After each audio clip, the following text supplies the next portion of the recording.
And we're live. Welcome, everyone.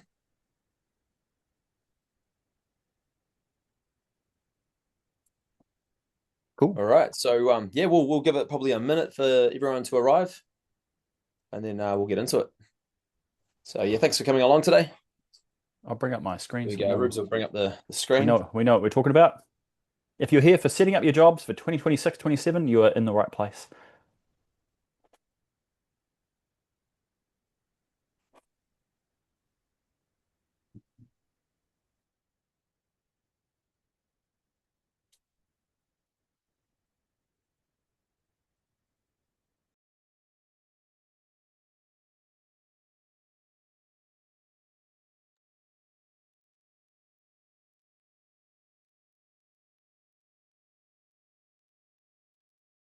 You just give me a thumbs up when we're ready to go. But while we're waiting, Will's going to be all over the chat and the Q&A. So if you have questions throughout, yeah, feel free to put them in there, and then we'll endeavor to answer them as we go. And any we can't cover, we'll cover at the end.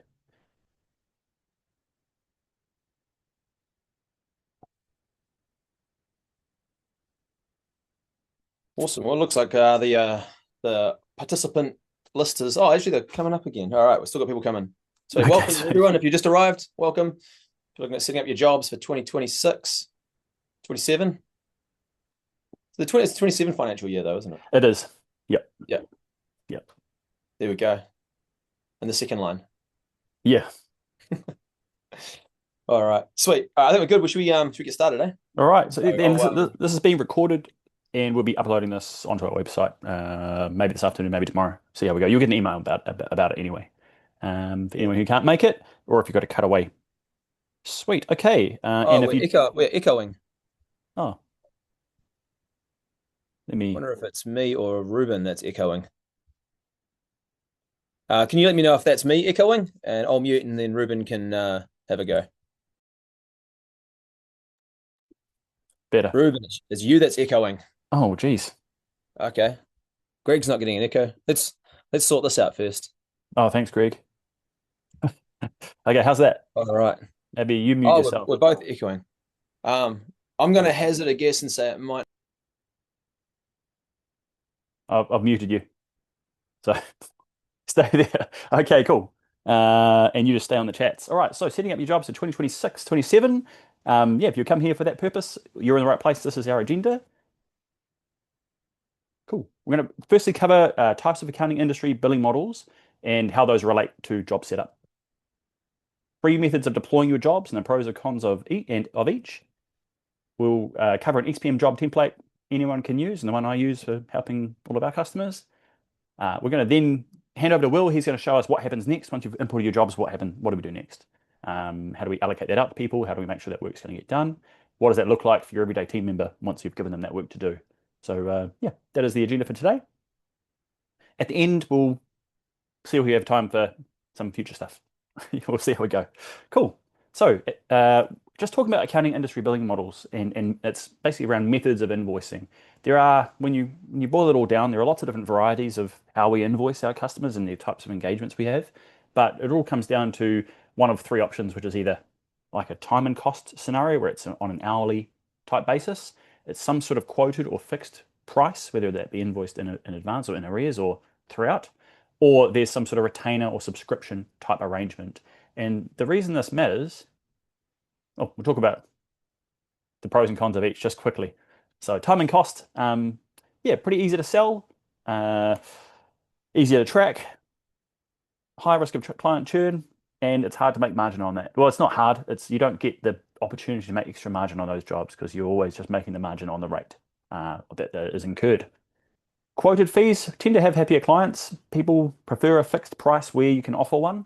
Often, you have the opportunity if you can fix a fee or value price a service and deliver it below that budget, you make money on the person's time and on the job itself. So you make more higher margins typically.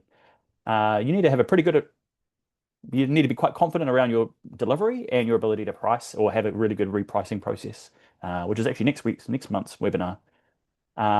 You do, if you're going to fix a fee, you bear the risk of write-offs, which means you need to be able to monitor jobs budgets on a time and dollar basis a lot better than a time and cost type firm. or orientated firm. Subscription or retainer type engagements, whether that be on like a fixed monthly fee arrangement, much better for cash flow, both yours and your customers most of the time. It's easier to bundle in other services because you're taking a broader scope of services often, or able to include a broader scope of services and spread that out over time so people don't feel like they're paying for extra. They're getting what they need from you, just paying over 12 months, for example.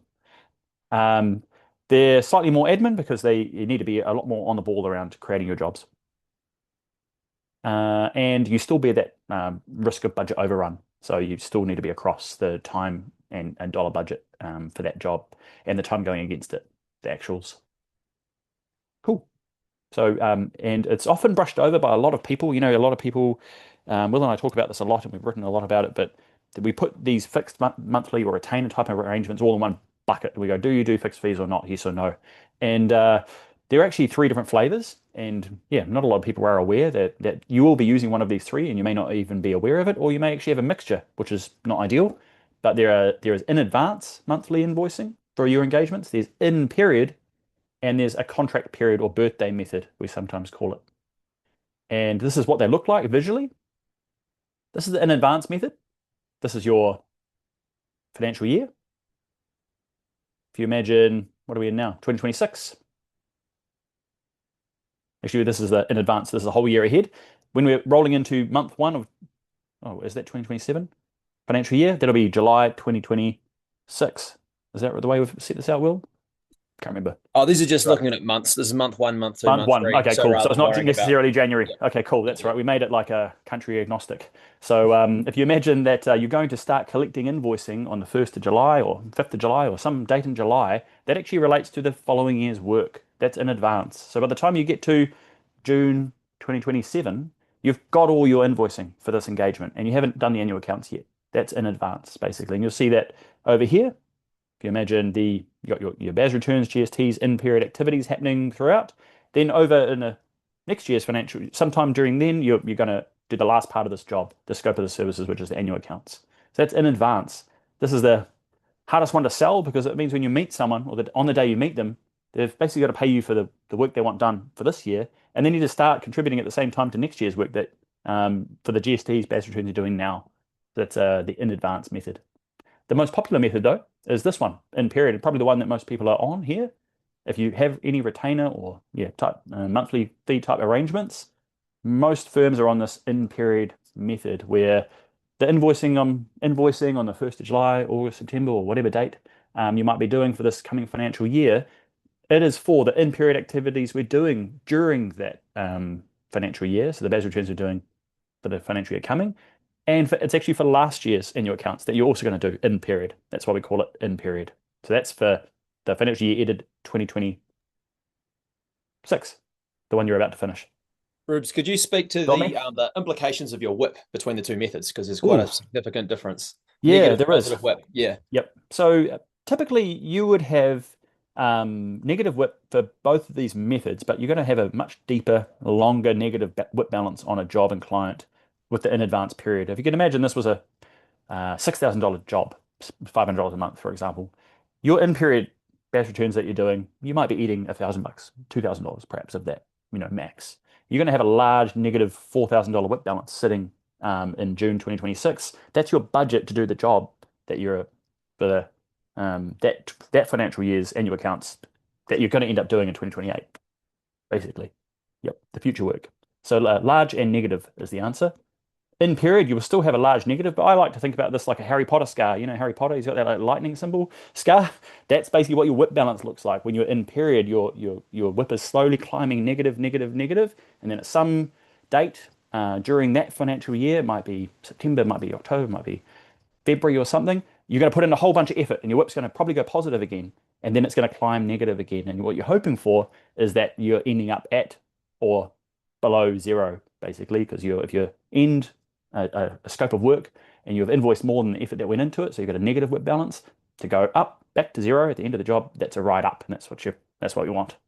So they're both good for cash, both good for your bank account balance. Nice to have all that working capital all year long, basically. That's the kind of money for our customers who do quite a bit of this, you don't have to do heaps. You don't have to do a whole firm's engagements this way. 8 to 10% of your firm's clients, if they were invoiced on this method, you would have a whole lot of money. You'd have probably a whole month's worth of invoicing sitting in your bank account balance all the time, roughly. So yeah, super, super, super beneficial and why they're so popular. But Hey, they, Rubes, I've just had a message saying that your sound's cutting in and out. Do you want to oh no, maybe try to take the headphones out and see if you have a bit more success that way? yeah, And take these out. if you can listen on the chat, I'm getting no problem with Rubes' audio, so I can't quite tell. But if Okay, this improves it, can you just give us a yes or a no in the chat? It'd be really helpful. Thanks, guys. So Rubes, continue, mate. I took my headphones out, so we'll see how that goes. Cool. Contract period. This is the worst of all scenarios. It starts off real good for you because you're a small firm starting out. This is where you're actually using the day they meet you. It's like a birthday. So every customer ends up having their own rollover date or job creation date. It becomes a bit of a hassle. If you imagine you've got, I don't know, 600 clients one day, you're going to have 50 different jobs creating themselves every month, basically. And you have to worry about lining the invoicing and doing the time. It's a hassle. So if you're in this scenario or you have any engagements where the actual engagement itself starts at a kind of a non-financial year, that's not your financial year, then contact me and I'll show you how to kind of do a double step to get out of it. Basically, you want to be on one of the other two methods. But yeah, you can see it starts at a 5 and ends at a 4, and then we've got to worry about creating jobs again. So I'm doing this like every month. I'm having to create new jobs or roll over these engagements. It becomes very onerous. So administratively heavy. And as you grow, that becomes worse and worse. Awesome. But this is the golden rule of practice management. This isn't a Xero specific rule. This applies to no matter what you're using now or in the future. The golden rule of any practice management is to always, always align your time and your invoicing. That's it. Wherever your invoicing is, that's where your time goes. Wherever your time is, that's where your invoicing comes from. Well, yeah, basically. So if that's all you remember from today, you won't go far wrong. Okay. Cool. Problems start occurring once we disjoint or people disjoint these things. I'll just talk briefly about that. The most common scenario that I see and people come to me with, they say, Ruben, I want some good reporting. And I go, yeah, cool, let's have a look. And then what they end up having is they have one job over here with a whole bunch of invoices on it, or one big invoice, or a series of invoices on it. And then they have all these workflow jobs, they call them. And they have like 10 or 12 or 6 or 8 or whatever of these workflow jobs that have a whole bunch of time. And there's no means to smash those two numbers together. So we can never get a very helpful whip balance when we look into anything. We can't measure our people's performance properly because they're getting all these write-offs on all these other jobs and this big write-up going to no one and nothing over here. We can't do service pricing very well because you can't drill into the reasons of write-offs. The problems cascade and cascade. So always align your time and invoicing. I feel like someone's going to be calling it out otherwise. There is a workaround for it, but it does create a downstream issue. Yes. You want to talk to the workaround? Yeah, if you go to our YouTube channel now or later, if you search dirty whip wash up, that'll have it for it for you. That'll show you the process. If you are in that scenario right now and you're thinking, oh man, I want some good reporting, but I currently have jobs spread all over the place and invoicing going to nothing. There's a dirty whip wash up method that you can use. It creates its own issues, which we talked to in the video, and it's administratively very, very onerous. Yep. Cool. So yeah, now is the time when you deploy your jobs for the future. Now is the time to fix it, is what I'm saying today or this month. Cool. So there are 3 methods for deploying jobs into XPM. Popular methods, I should say. Yep. There's the job import process we're going to be doing today. There are recurring jobs, which some of you may have already or may kind of half have. There is the copy job method or some, copy last year's job into a new job. And we'll talk about the pros and cons of each. Copy job is what it sounds like. When you finish the annual accounts for a job, it'll be like an internal process that you've hopefully already got or have had happening where somebody is copying that job in XPM, copy job, to create the next year's job at the completion of the previous year's job. Sounds real simple. Relies on a lot of different people doing that properly. If you forget to copy a job or you complete a job and don't create one for next year, there's going to be dramas. You don't want dramas. It has to be done one by one, and there's also a hassle around it. Copies disbursements on jobs in XPM. That's annoying as well. There's also you end up creating new jobs every year, so you're having to allocate work every month. Whereas with every other method, it would cover you get all your jobs at once for the entire year ahead. You can allocate them out at once, make your planning, revenue forecasts, hiring decisions, allocation decisions, all these sorts of things for an entire financial year at a time, because and it's just a one and done kind of buzz. So recurring jobs work real well until you've got like maybe 8 to 10 people or so. I find it's when you've got like more than 1,000 of them, it's just way too onerous. This is recurring jobs natively within Xero Practice Manager. Um, they can't be bulk updated, imported, or edited, which is a hassle. Yeah, when you've got a good number of clients, it starts becoming quite painful. And if you have a recurring job that recurs on any frequency lower than 12 months, your planning horizon becomes very short. If you can imagine that I've got, say, a quarterly BAS that creates itself every 90 days or so, I can only ever, as a business, plan 90 days at a time. That's very limiting when it comes to making decisions around who, what work can I allocate to people, what revenue am I going to earn, do I need to hire somebody, these sorts of decisions that we should be able to. We're going to need a bit more of a horizon on. That's where recurring jobs don't tend to work. So if you are recurring jobs, maybe you're a small firm, you've got 5 or 6 people, say, you can use recurring jobs, but make sure your recurring frequency is 12 months. That would be my advice if you're really married to them. Cool. Job import. That's what we're covering today. You do it once a year. You can do all your pricing, your job deployment, your allocation process, your hiring and firing, your revenue forecast. You can do it all in June or July. You can do it now. That's nice. And have a real good idea of it. You need one switched on person once per year. So that's you, hopefully, if you're on this call or you're watching this later, that's you. Cons, there's no bulk method to delete jobs. So if you don't get it right, or if you accidentally import a whole bunch of jobs, there's no quick way to get rid of them. Yep. And I'll mention one other pro is that this may be, we'll cover it at the end if we get time, this may be the last year we need a bulk import via CSVs. We'll maybe talk about that at the end, Will, perhaps, if we have time. Cool. Now, Ignition is a very Rubes, apparently you dropped out a little bit there. So I'm just recapping what you went through. Isn't like really, really important for what we're about to go through. Was Rubens just providing some context there. So you haven't missed anything really important just yet. Essentially, he's just said that we're going to go through the method we're going to do today is the spreadsheet import. The reason for that is because it's the least fragile. It scales the best. So yeah, if you've missed anything, nothing too important. So Rubes, keep going. Ignition is also a very popular method, so I thought I'd just talk to that at the moment. It only really works when all of your engagements are in Ignition, though. So unless you have 100% of your client engagements in Ignition, which if you're small could be the case, you're going to need to use one of these other 3 methods for creating jobs anyway. One of the hassles, even if you have 100% of your engagements in Ignition, is that you can't deploy them today. Today's like what, the 3rd of June or something.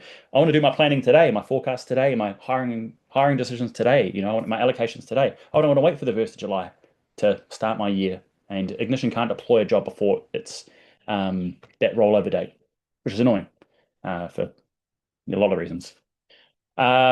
When you've got lots of different entities and say a fixed fee on a large client group, it doesn't deploy jobs super well for them. It's just the group invoicing and job deployment process not great. So yeah, probably going to have to use this method anyway. If you've got more than one XPM, you need more than one Ignition. That's a hassle, and you end up paying for two Ignitions. Oh man, the invoicing frequency is sometimes, it breaks the golden rule. Ignition allows you, for whatever reason, to break the golden rule of practice management, which is what? Who can tell me? This is a test. Well, help me out here. I was going to see if someone in the chat could do it, but yeah. So time and invoices in the same job, and Ignition allows you to have time and invoices. There we go. Victoria's got it. Oh no, everyone's coming. Ian's got it. Yeah, cool. Yeah. If that's all you remember from today, then you're winning.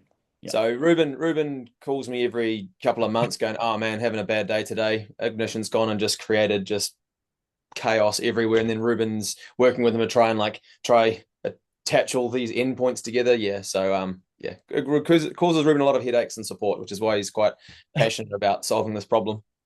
Cool. Now, if you go to linkhq.com, we're going to get started in this import process now. So if you go there and go to support, you can do this now, you can do this later, but I'll show you where to find it. We will email you with this link anyway later. So if you go to support and training, this is where we're uploading, or in the process of uploading a lot of our training resources at the moment. In there, you'll find a video and a downloadable resource called How to Import Jobs into Xero Practice Manager. That's not going anywhere. It's going to stay there. It's We free to just so work. can we look at the search, Ruben? Because when someone goes in later, there might be like we're in the process of uploading all of our YouTube content to the new website. So there's a search Yeah. here that you can do. So if you type in Type in import, import or something. Yep. This is what you yeah, want to find.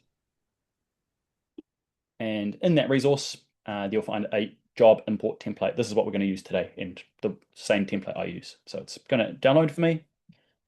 Open that up. Cool, don't need that anymore. Should look a little something like this. Can you see my screen? Yes. Should have a spreadsheet on it. we've got it. We can see it. We're good.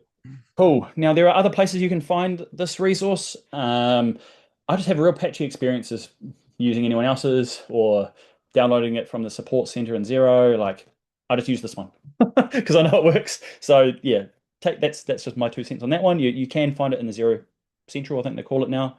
But this is what we're going to be using. And if you zoom in a little bit, these are the fields that are available for import. It's actually very limited. These are job-based fields. So left to right, we've got client, name, start date, due date, job number, manager, and partner. And we're going to populate this together. So what we need to do is we need to fill in this sheet basically with the jobs we're about to import.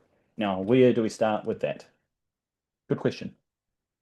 So if you were here this time last year, start there. That's a good place. If you were on last year's webinar where we did this process, um, start with that file and then remove the clients who no longer work for you, move them into the appropriate template, or add new clients you've since acquired. That's a good start. But if you're starting from absolute scratch, where would I go? I would go to Xero Practice Manager here. Yours should look a little bit something like this. It's moved now, I believe, under Practice Settings if you're on the Xero Partner Hub. But if you're on Xero Practice Manager, Business and Settings, there's a section there called Import here. And this is where we're going to be importing it.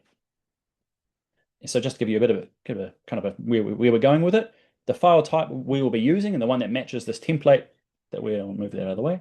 The one that matches this template I've provided you is called generic job, and we import it as a CSV.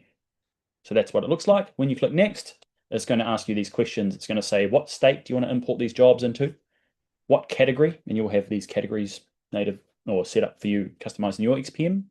They'll be unique for everybody. And what template? So that means that we're going to do an import for every flavor of work we do. You have a file for your ITRs. You have a file for your annual financial statement rental properties, a file for your annual financial statement and quarterly BAS customers, etc., etc., etc. So these templates, if you're not familiar with them, I'll just touch on them briefly now because they're quite important. They are set up, and if you go to our training page in a couple of days' time, you'll probably find a video on that as well. But for now, go to our YouTube, you'll find it there as well. But if you go to job settings here, there are these templates, and templates are just bundles of services. It's scope of work, basically. And we're going to import for all of our clients that have the same scope, they're going to have the same template. So they should look a little something like this. This is an example. Bi-weekly payroll, annual accounts with quarterly BAS, etc. Pick that one. You'll notice that it's just a bundle of services. And if you're want someone to have a look at this before you go and import these jobs, send me an email. I'll have a look at it and tell you if it's wildly, outrageously wrong or going to work for what you want. But yeah, this is something we help people with. This is the rough idea of what it should look like. So it's the scope of services of what we're going to do. Cool. So that's all I'll touch on in templates. Now to populate the spreadsheet with our clients, which is the first part. If you're starting from scratch, go to Business and Settings, and then go to Export here. This is the easiest place to start. And we're going to choose File Type, Generic Clients. Cool, we'll just do that a bit slower. Generic Clients, that's what you want.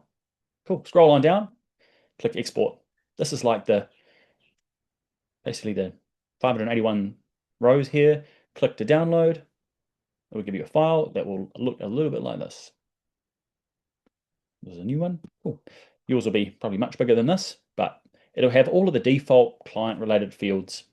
There's two important parts of this file, I should say. One is the client name. This is the entity names that we're about to use. There's also this area over here called UUID. And this is a relatively new field. It only got inserted 18 or 24 months or so ago. That is the unique identifier for that client record. That's how Xero, now that it connects to, a lot of other Xero-based apps, that's how it identifies in the background which entity we're talking about. So more for your awareness. Unfortunately, you'll notice in our job import, there's no UUID. So what that means for us and you is that these client names must match exactly. Don't go and free type these client names. Don't go and use a random spreadsheet. Even an export from the ATO might not be very reliable there.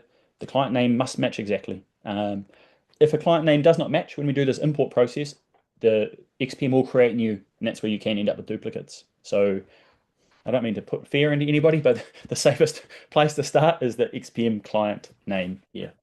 You also don't want to dilly-dally. So if you're going to do this process, don't drag it out over weeks if you can avoid it, because now they've taken this export, anyone who's else in my business who might be coming in here and editing a client name, say, that won't match anymore. And that is where I can also create duplicates.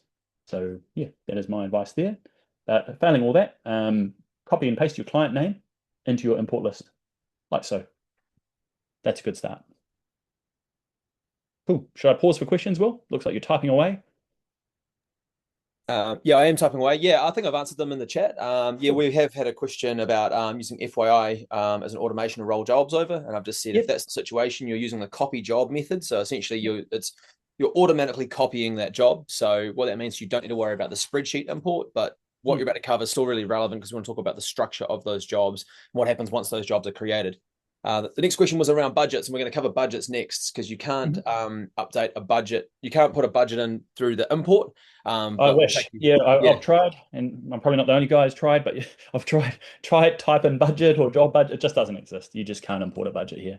Yep. cool. And I've got another question saying, what do you recommend? I imagine that was regarding to you putting fear in everyone, saying, what do we recommend in terms of those client names? The best thing to do is to export from XPM your client list, and that's Yep. the names you'd use for the import, and that's a clean Mhm. method that's going to ensure you don't create duplicates.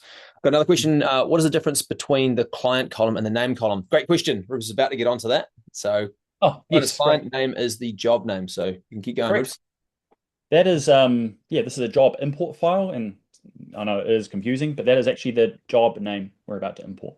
So, yeah, this is the column we're about to get into. So for your job names, let me wonder. Yeah. So for our job names, you want to have like a kind of a consistent naming convention. This is just a suggestion. You can get fancy with these if you want to, but at a bare minimum, you would want something like annual accounting services or something like that as an example. Cool. That would be more than sufficient for a job name. It's nice to have the financial year or some method of referencing the financial year in the job name, just so you can allocate work that a little bit easier, know what year we're talking about. When you've done this more than once, they can all start looking the same. So yeah, try to put a financial year in it, but that'd be more than sufficient for a job name.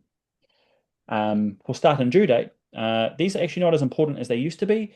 We're talking a little bit about due dates, I suppose, or how we allocate this work. But for now, pick a financial year. What are we in? 2026 through to 30 June. Actually, we want it longer than that. Depends on if you're in the what did we do in the last webinar? What did I tell everyone? Do 1 year or two? Sorry, I had my head in some questions there.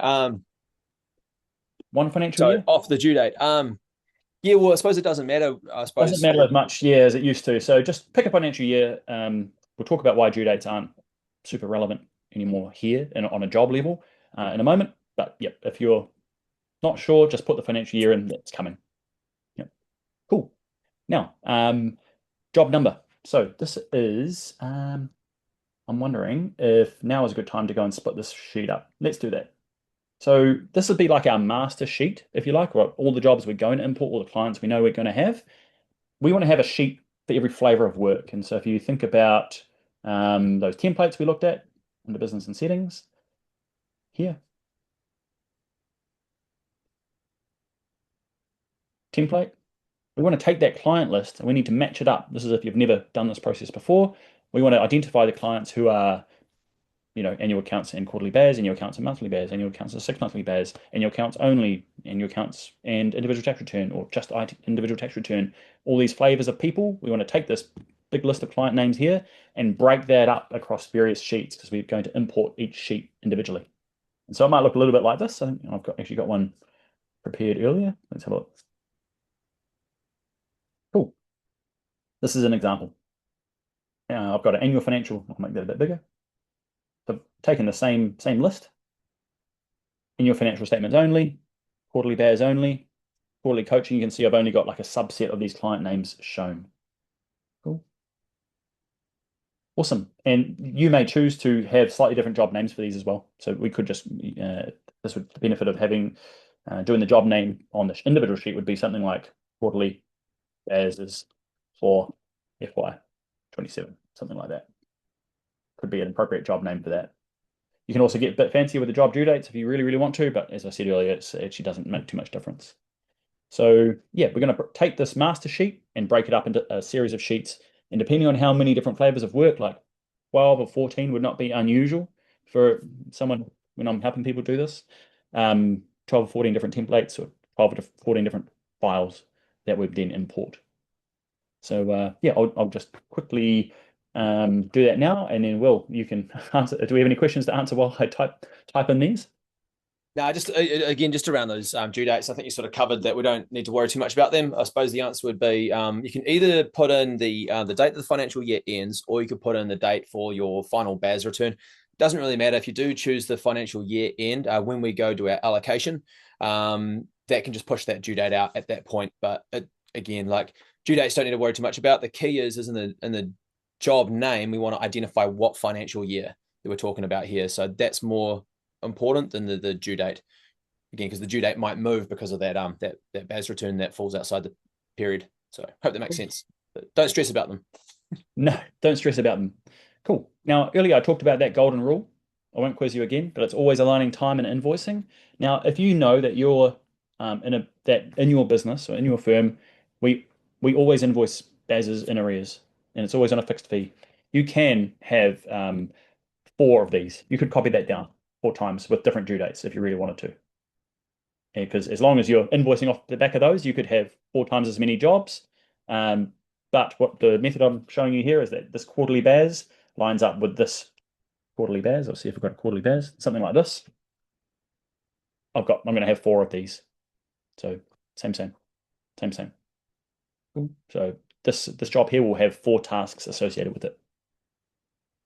Cool. Awesome. I'll just do that one actually. Now, let me just see. Cool. Yep. One other kind of gotcha that often comes up around this one is that this date format for all of these sheets must be in DD, MM, year format. So if you haven't done that already, highlight the cells, go to format, date, and this is the one you want. Cool. It won't import a date successfully any other way. Great. Should I keep going, Will, or do you have some more questions? Yeah, we actually do have a question here.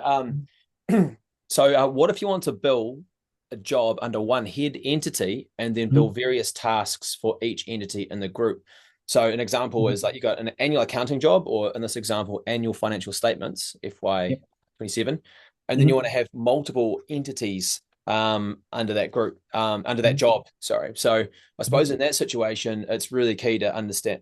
We want to make sure that the time and the invoices are going into the same job. And it sounds like you are. So you got like a master entity, and you might have like a trusts or ones that aren't going to pay their own accounting fee. So they're going to get charged against the main entity. And then imagine you're journaling that fee across into the other ones, however you do that. But under that situation, you'd have, so you'd create the single job. And then when you do the import, you would have a template set up specifically for them. So imagine what you're doing is you're using you'd use a label to identify the entity. So you'd have annual financial statements, or whatever you want to call it, tax returns. And then you'd have a label which would be like ABC Limited. And you have another one which is like A and B Family Trust. So you'd create a specific template for that group client. And then so that one you may not want to do an import, you may just want to do a job creation where you just go create job, apply the template that relates to that group. That's going to apply all the relevant tasks. But again, as long as we're sticking with that rule of the invoicing, for this job is where the time goes, we're going to be okay. But it's where Yep. we start going, all right, we've got all our time in here, but we're going to invoice off these other random jobs. That's where we start breaking that rule of the golden rule of practice management. So I hope that makes sense. Yeah, let me know if you need any clarification on that. Great question, and yeah, quite common. Awesome. Now, job numbers. Where do we get these from? Great question. Come into business settings again. Practice settings. And we're going to go to edit number sequences. It's a very well hidden button. And this is where it is. And this is saying the next number. So if someone's clicking new job today, this is the next number that's going to pop up. It's going to say J01957, and you'll obviously have your own number. We want to take that number, copy it. And when it start with the first leftmost sheet, you might have 12 of these by now, created like so. And you're going to put that at the top, like so. So that's the very next number. And I'm going to copy that down like that. Cool. And I'm going to get to the bottom, take that number, and copy it into my next sheet. This is a bit tricky, so but it's very important. So we're going to take the next number. Jobs can't be duplicated, basically, when we do an import, so we have to make sure they're unique. So we're going to take the very next number to keep our sequences and copy that down. So they're all going to have a unique number. Take the one at the bottom and go into the next sheet, and we're going to add one to it, like so, and copy that again. And I'm going to repeat that process for as many sheets as I have. Like this. And one more. Cool. Now, when I get to my very last sheet, I need to take that number. This bit's important too. And I'm going to put it back in here. And take the J out. Make that. I'm going to add one to it. So the next number will be 7. And then I'm going to save. I can save that now. I've basically like blocked out or penciled in these job numbers for the import I'm about to do. And that's super beneficial for lots of reasons. One of them is make sure it reduces the chance of duplicates, means that people can continue to create jobs using any other method and not going to get any other error or anything like that. It also makes it easier if I do have an error on an import, I know which job number it's going to be. So it's kind of, I can make sure they all arrive, basically. This is my top tips, Ruben's top tips here. So yep, this is the process for allocating your job numbers, and we do it now. Boom. So when you're done, you should have 12 or 14 of these. I don't personally populate the job. This is the job manager and the job partner. Those of you who may not be familiar, there are actually 4 manager fields available in Xero Practice Manager natively. 2 of them exist at the job and 2 of them exist at the client, and they often get confused because they do relate. So there is the job partner. That's the one we're looking at in our import here. That's probably the least used field, the one that is used least for reporting and other things like that. People would tend to use the client partner, which I'll show you in a bit. This is the job manager. This is quite a highly used field. This is the person normally responsible for this job's WIP balance, delivery, probably the main person working on that job. May not be a manager by role, but is the person responsible for delivering this work. Then at the client level, we have client partner and client manager. And these are 4 different fields. They can be 4 different people, depending on the size of your business. The person in this box will be the default job partner on all future jobs, and the person in this box will be the default job manager on all future jobs. So they can be 4 different people, but the one we're talking about today is the job manager and the job partner. So as I was saying, I don't typically populate these. We do that in bulk using Link, but if you want to, you could VLOOKUP or populate these if you want to. They're beneficial, particularly the job manager. We want to have like an owner for that job, ideally. It doesn't need to be set in stone or anything, but somebody responsible, not nobody responsible. Cool. So I won't continue with that. Now, here's what we're going to do next. We're going to save these as a CSV. This is obviously in Excel, and you want to save that on your desktop or something, or something safe, as like probably for next year or potentially. But if you go to File, Save As, I'm going to save this to the desktop. Call it. I like to give it the same name as the job template I'm going to use. It becomes a bit easier later. So if I've given these sheets, I'd like to copy that name from this list over here. So if I'm going to business settings, cool, job settings, job template, I'll basically just copy this name, annual accounts quarterly BAS, and I'll call that the same. And I'll make sure that my file name's the same. So when I go to File, Save As, cool. I'll call it. Normally I put a client, your name in front of this, but you're only doing this for your org, probably, but you put your, this is what it would look like. And you're going to save that as a CSV. Save. It's going to say, hey, are you sure you got lots of sheets here? You go, yep, I just want to save this one. Okay, cool. Then I've got a whole separate file on my desktop or wherever I've saved it. Go to the next one, and I'm going to save this with a different name, obviously. File, save as, quarterly baz, job, import, FY27 or something like that. Cool. Save it as a CSV. I'm going to do that 12 or 14 or as many times as I need to. Amazing. Cool. Now I should have 12 or 14 files sitting on my desktop. I'm going to come back and do the import. This is the most nervous part of the whole thing.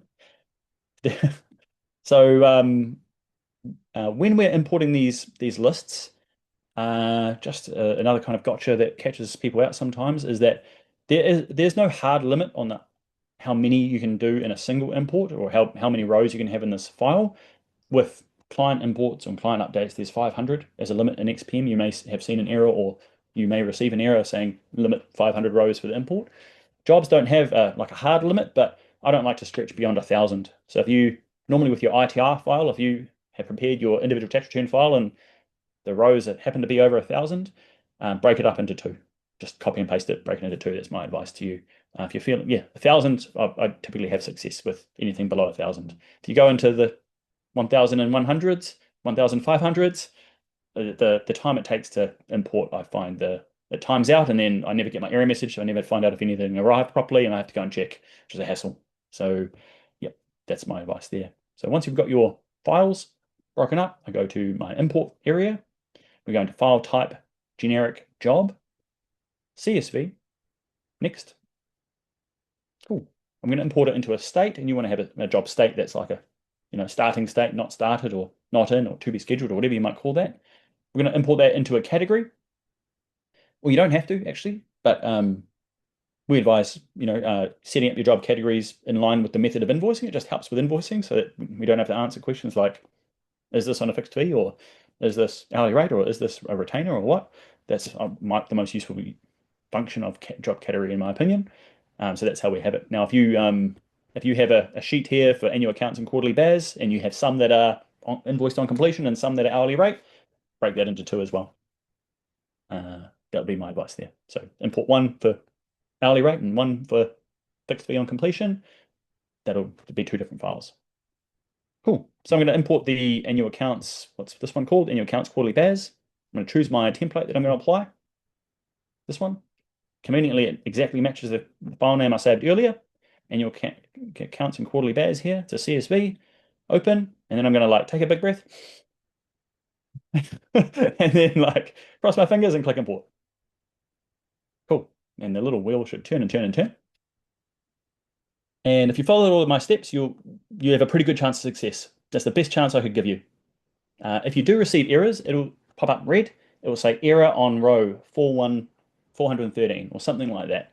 And then you will need to come back into this file, the separate file, find row 413, delete out all the others, and then just have a look. Is the date correct? Is the job, normally it'll tell you if the job number's already taken, I suppose, but it's pretty rare. The next most common error is actually that it's a duplicate client name.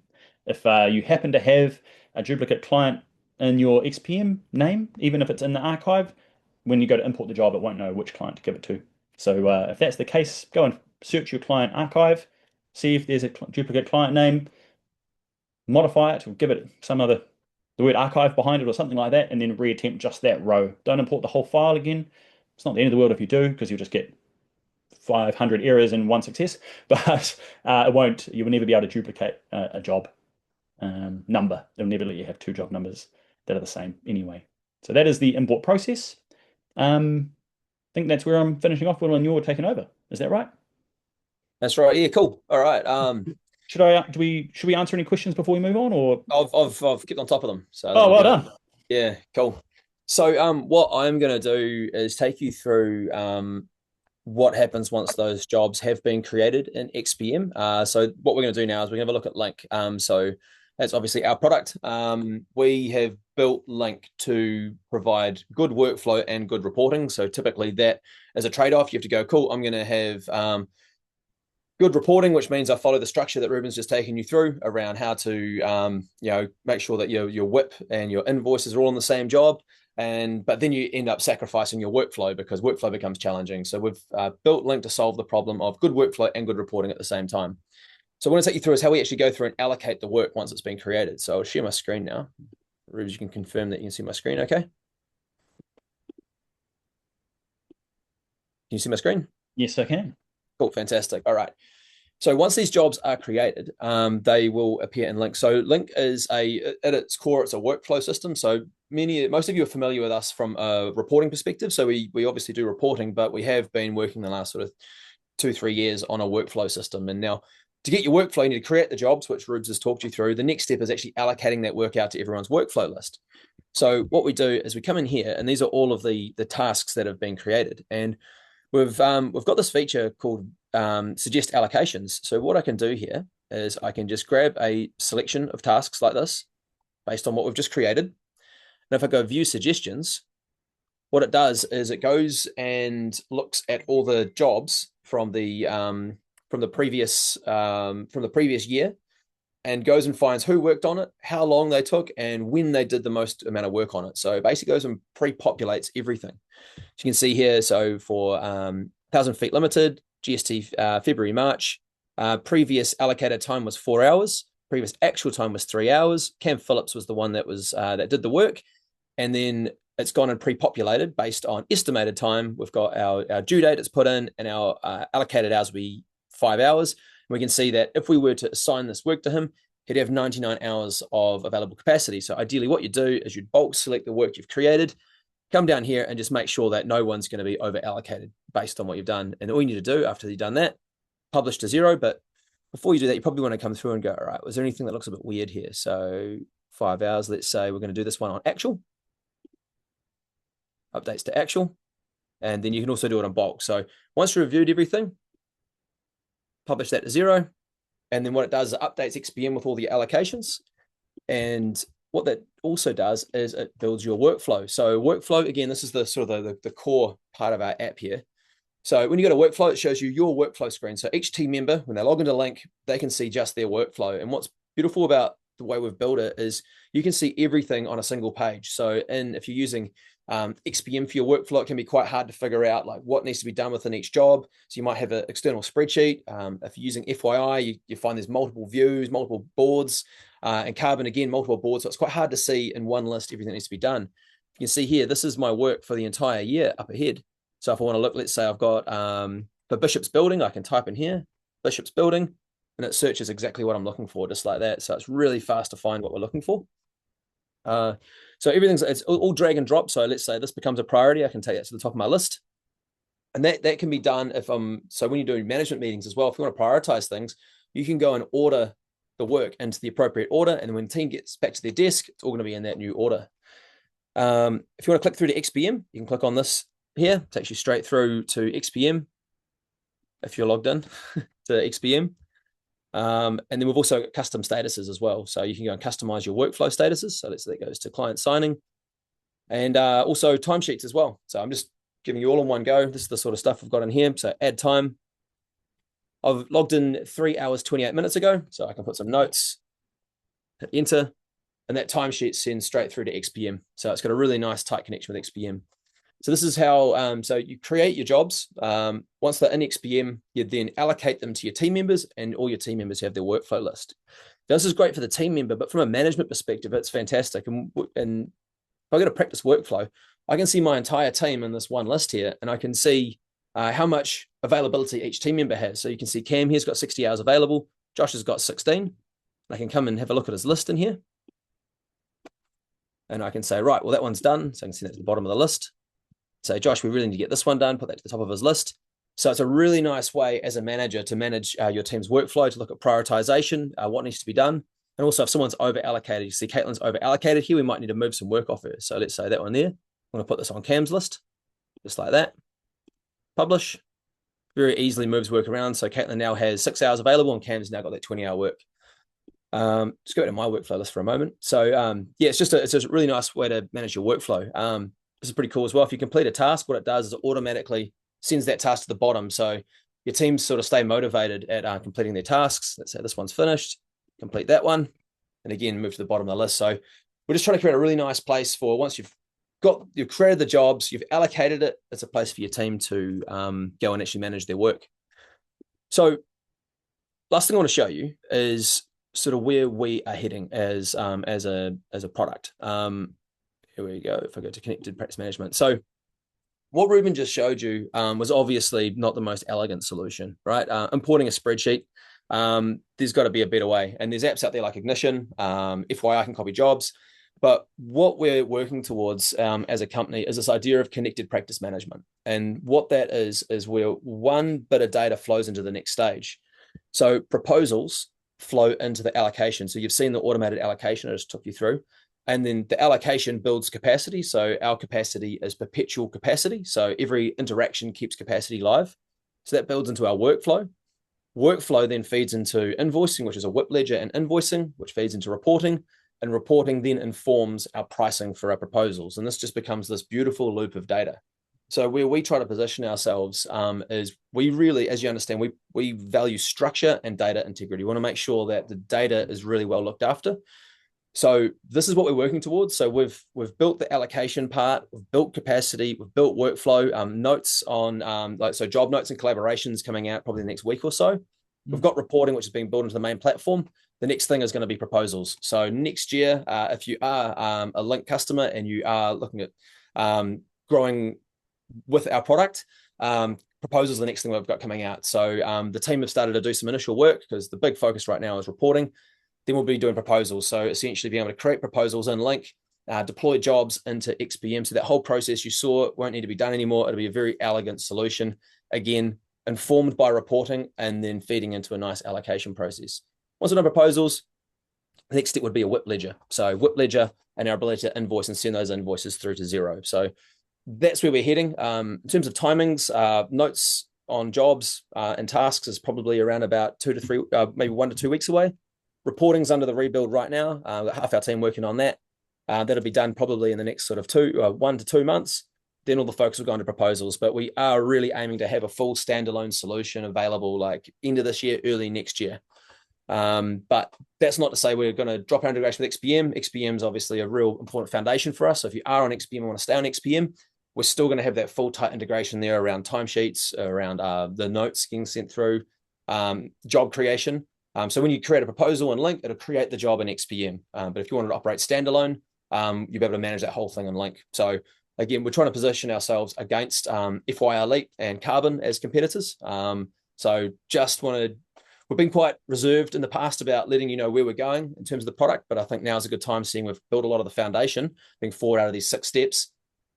We want to let you know where we're heading as a product. So if you are considering moving off XPM or moving to like Carbon or FYI, just encourage you to sort of keep an eye on where we are over the next sort of 4 to 5 months, because we are looking at having a full competitive product in that space.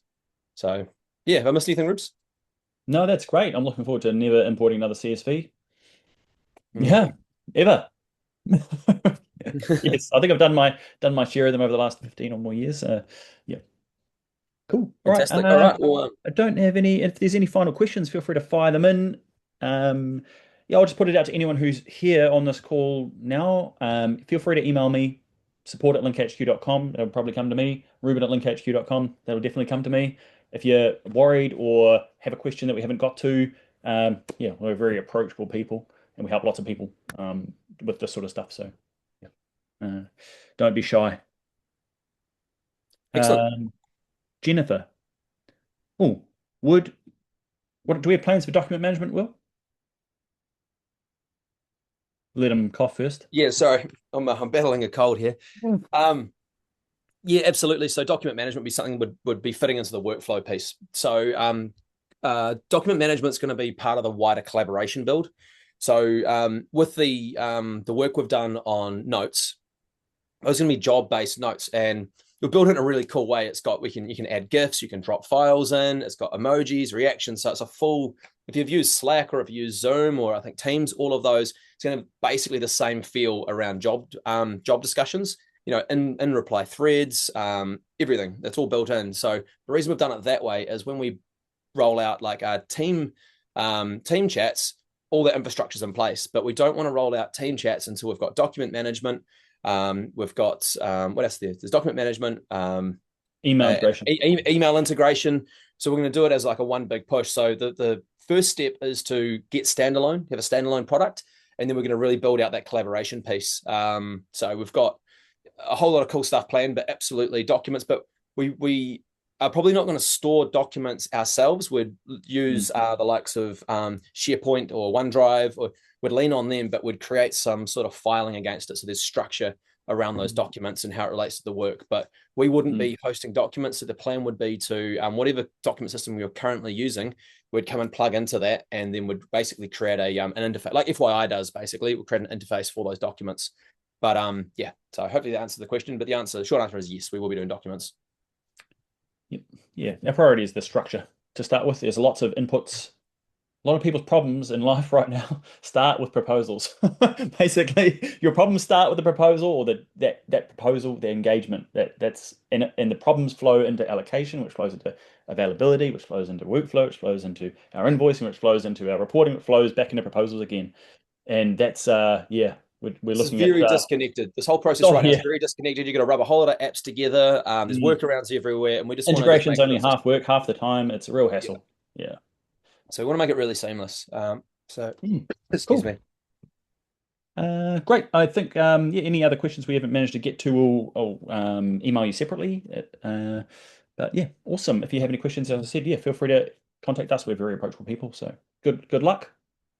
And hopefully this is the last time we need to run this webinar. Amazing. Thanks, Will. Thanks, team. See ya.